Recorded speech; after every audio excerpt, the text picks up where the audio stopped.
Battlecry of Freedom by Ngakma Nor'dzin. Part 2, the slogans. Slogan 53. Refrain from being sporadic. Lojong mija.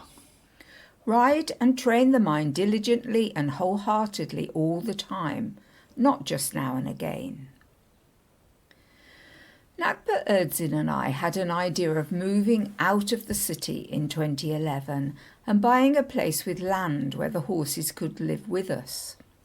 Fortunately, we were never able to find a place that matched our needs within our budget. The places we could afford were too far from Ngakpa ö-Dzin's work or too small. I say fortunately because I now realise that my image of living with the horses was a rosy fantasy based on the best of owning horses. Whilst Dee and Red lived at livery, even partial livery, I was never wholly responsible for their care.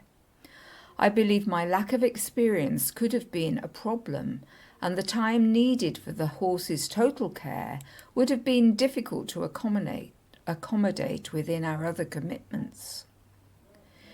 At the trekking centre, they were able to roam 30 acres.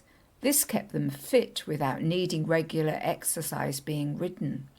The herd would spontaneously gallop around the fields at least once a day, which was a marvellous sight to witness. A 3-acre plot would not have provided the same opportunities. Horses need daily attention to be happy, healthy and capable mounts. They do not thrive on sporadic attention, and this is also true of the mind. The mind is trained through the steady and continual application of practice. It needs to be established as an ongoing daily activity. This slogan stresses the need to be committed to the intention of engaging in practice. When I introduce new people to meditation, I always emphasize the importance of daily practice. Consistency of daily practice is as important as the time spent in practice. It is better to practice for a short period every day than to practice for longer periods more occasionally. It is more effective to practice 10 minutes a day every day than to practice an hour once a week. We have a saying for beginners in our meditation group. Have you had your 10 a day? Meaning, have you practiced for 10 minutes today? The steady drip of practice gradually erodes habitual patterning. Beginners can sometimes find it difficult to establish a daily practice, and it is important to set realistic and achievable goals. This creates a healthy pattern of stability in daily practice. Once 10 minutes a day is being consistently overshot and effortlessly turns into 15 or 20-minute session, the duration of daily commitment can be adjusted. In this way, the length of a practitioner's daily practice session can gradually increase.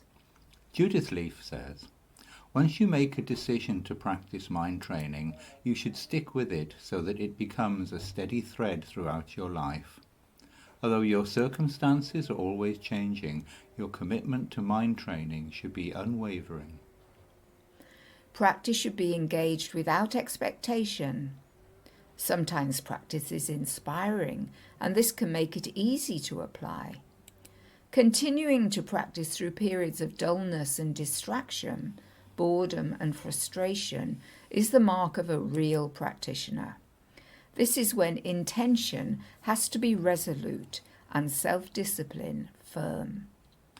Ngakpa Rinpoche says, the problem with vacillating between two or any number of directions, is that one never gets anywhere with anything. The energy expended in recommencing each alternate involvement takes far more energy than simply continuing, even at a lower level of exertion. Practitioners must reach the point where mind training is as natural a part of everyday life as washing, eating, brushing teeth, exercising, and so forth. The intention to practice with regularity and commitment must be held. Then the natural result of mind training will manifest. The mind will begin to awaken.